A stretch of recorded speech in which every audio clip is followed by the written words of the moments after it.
Imagina un mundo donde las tierras se convierten en cenizas bajo el embate de hordas de jinetes imparables, que traen destrucción total sobre las llanuras, pero al mismo tiempo ofrecen una oportunidad de supervivencia a aquellos que se atrevan a deponer las armas.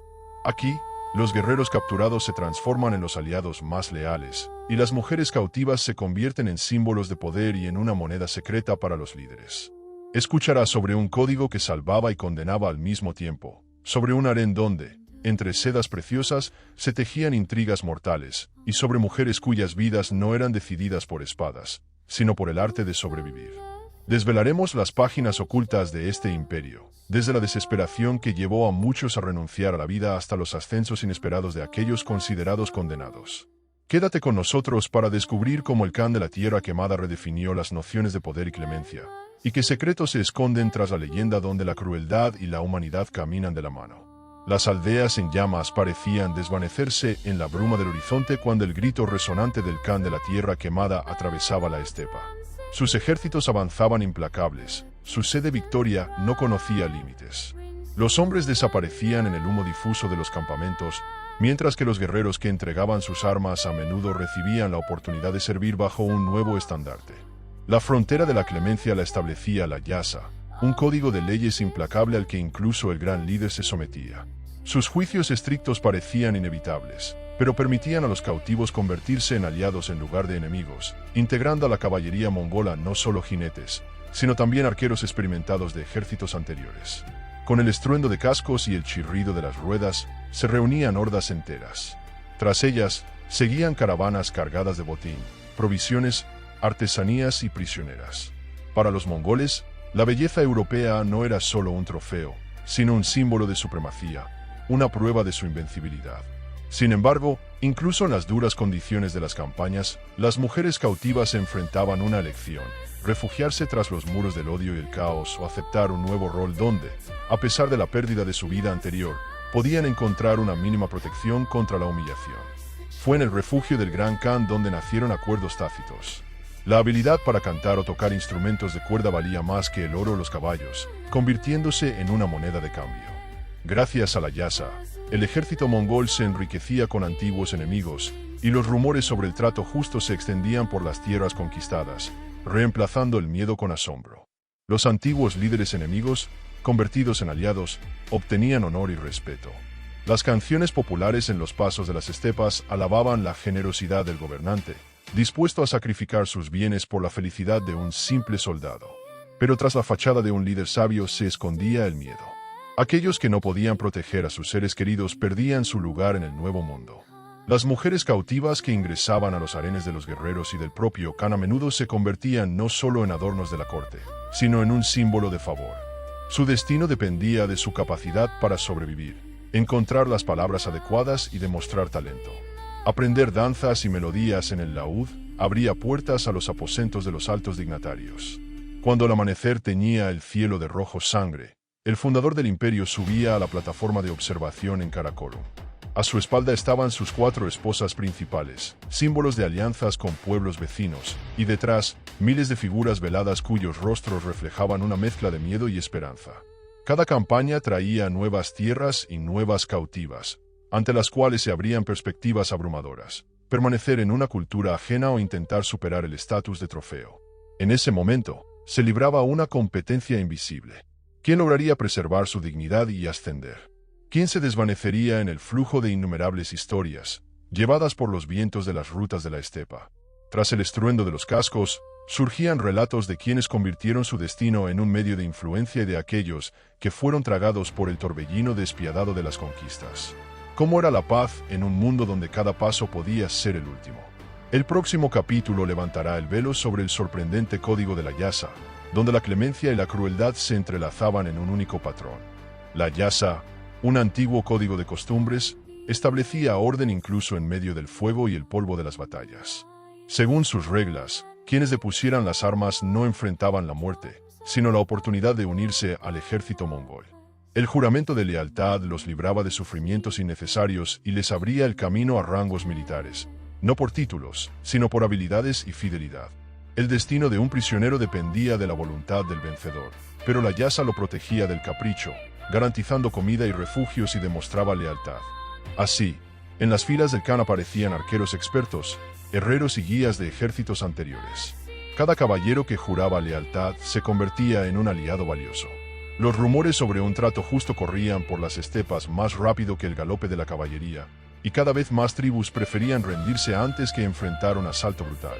Los líderes que cruzaban el umbral de la caravana recibían del Khan no solo el perdón, sino un lugar junto al fuego, donde compartían historias sobre su generosidad y su deseo de preservar vidas por el bien del poder y la gloria.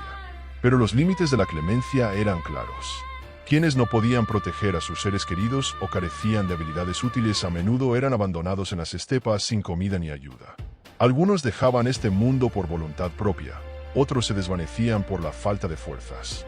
Aún así, entre estas tragedias surgían historias de mujeres cuyos talentos cambiaban su destino. La destreza en instrumentos de cuerda o en artesanías les otorgaba protección y la atención de los dignatarios.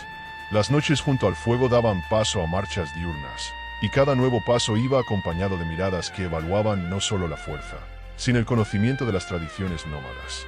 Quienes comprendían el idioma de las estepas y respetaban las costumbres ocupaban un lugar en el círculo íntimo, a veces incluso en el harén del Mekán, donde cantaban al son del chañe y compartían la mesa con el líder. Gracias a la yasa, el imperio se enriquecía no solo con tierras, sino con habilidades, desde la construcción de puentes hasta la logística compleja.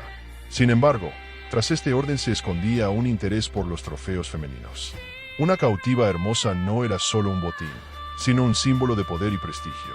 En la próxima parte veremos cómo el estatus de los guerreros crecía gracias a la presencia de cautivas de tierras lejanas y que leyes regulaban su nueva vida.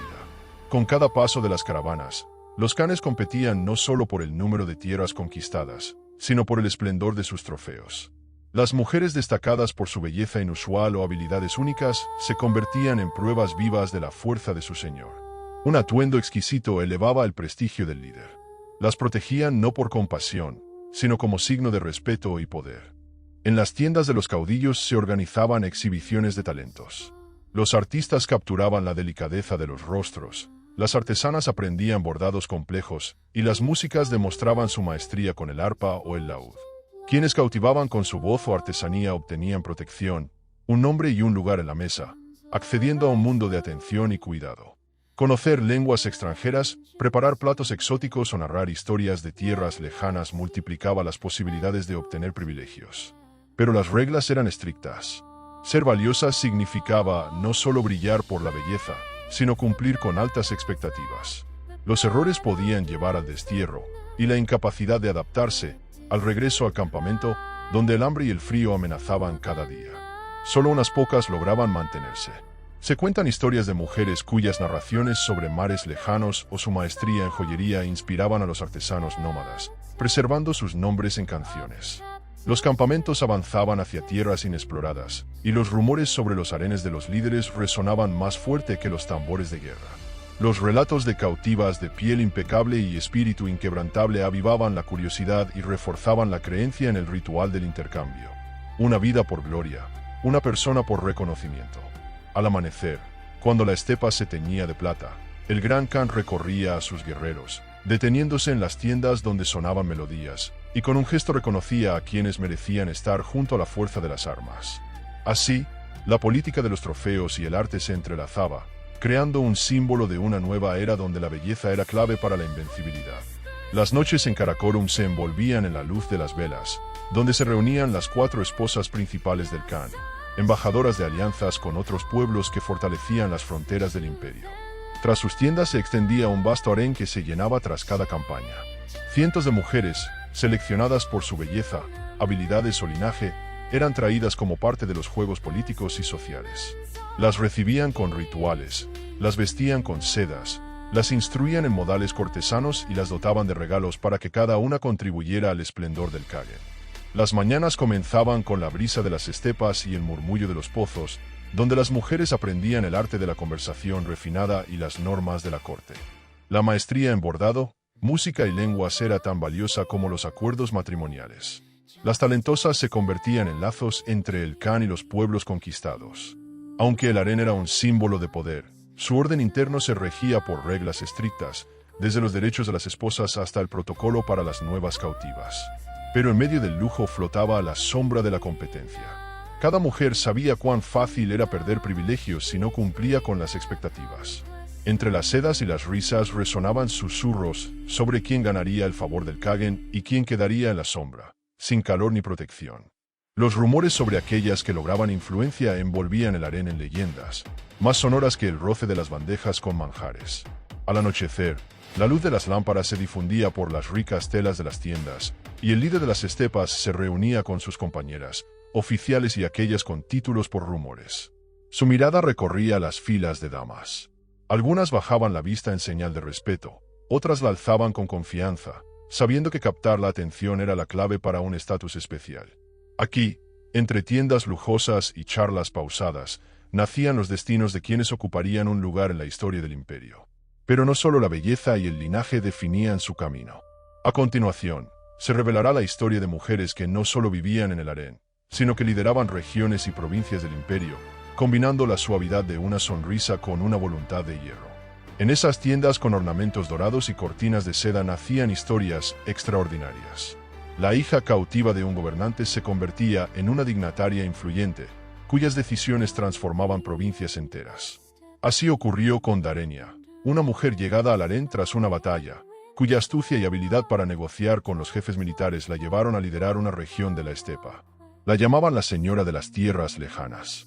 Darenia recaudaba tributos, distribuía recursos, reconstruía aldeas devastadas y aseguraba provisiones para el ejército. El pueblo se maravillaba de cómo una extranjera ganaba tanta confianza. Pero su camino no estuvo sembrado de rosas. Los recuerdos de largos trayectorias por estepas áridas, donde muchos morían de agotamiento, la perseguían. Solo su conocimiento de las costumbres nómadas y su capacidad para escuchar a los ancianos le ganaron el respeto de quienes valoraban la fuerza bruta. Donde otros fracasaban, Darenia forjaba alianzas con clanes vecinos, mostrando paciencia y flexibilidad. Mientras ella aprendía a equilibrar rigor y cuidado, los rumores sobre la crueldad de la guerra resonaban en la estepa. Ejecuciones, masacres y casos de cautivos que preferían morir antes que enfrentar una realidad inhumana. Pero incluso en este océano de brutalidad había islotes de clemencia. Darenia protegía a los talentosos, creyendo que la dignidad humana era la base de la estabilidad del imperio. Bajo su mando, la región florecía con pastos y rutas caravaneras, y los artesanos adoptaban patrones traídos de ciudades occidentales. Estos cambios demostraban que incluso en la guerra, una mujer podía convertirse en gobernante cuya voz equivalía a una orden y cuyas decisiones eran más fuertes que una fortaleza. Cuando el nombre de Darenia entró en las leyendas nómadas, los tambores de guerra retrocedieron, dando paso al susurro de las rutas comerciales y al trabajo silencioso de los tejedores. Pero tras esta era de cambios se alzaba una nueva ola. ¿Qué destinos aguardaban a las demás cautivas? ¿Quién alcanzaría poder y honor? ¿Y quién se perdería en las vastas estepas? De eso hablará lo que sigue. Tras los asaltos, las caravanas se alejaban tras colinas polvorientas, revelando otra cara de las conquistas. Aquellos que no encajaban en el nuevo orden por falta de habilidades o espíritu quedaban abandonados en la estepa. Las hierbas bajas eran su último refugio. Algunos se iban voluntariamente, incapaces de soportar el aislamiento. Otros se desvanecían sin comida ni ayuda. Pero incluso allí surgían talentos excepcionales. Tejedores que transformaban lana simple en patrones finos o curanderas que conocían hierbas sanadoras atraían la atención de los dignatarios, ganando refugio y sustento. Cuando parecía que solo había ruido de cascos y susurros de fatalidad, en el campamento resonaron melodías. 20 damas jóvenes, elegidas por su habilidad con el chanyi y la flauta, marchaban en fila, llenando la estepa de acordes suaves. La música, como una telaraña fina, unía la crueldad de las campañas con el intercambio cultural. Los guerreros, embelesados, fijaban la vista en las manos delicadas de las intérpretes, y el Khan, apoyado en una viga de la tienda, dejaba por un momento las preocupaciones de la política y la guerra. Desde entonces, la música se volvió parte inseparable de las campañas, aliviando el cansancio y uniendo pueblos alrededor del fuego. Aunque los desafíos y las intrigas aguardaban, esta armonía recordaba que incluso en un mundo despiadado había espacio para el arte sutil, listo para florecer donde menos se esperaba. El próximo capítulo nos llevará a la recepción real de Karakorum, donde tras las lujosas tiendas se escondían no solo opulencia y reglas, sino una lucha mortal por el favor del Khan. Cuando una caravana de emisarios de China llegó a las fronteras, la estepa se sumió en un silencio especial. El roce de alfombras y el traqueteo de las ruedas acompañaban las miradas de miles. El mensajero chino, más tarde llamado Manun, esperaba un recibimiento militar severo, pero fue invitado a la mesa del Khan, donde estaba la princesa Liman y 8 damas exquisitas. Cada una era llamada dama y entraba con pasos ligeros, como sombras de musas, llenando la tienda del templo del poder con el brillo suave de sus rostros. En la mesa, Manun vio no solo copas ricas con infusiones aromáticas, sino el porte con el que las damas se dirigían al Khan. Su piel resplandecía como porcelana, sus movimientos eran precisos al encender incienso, y sus voces sonaban suaves y seguras.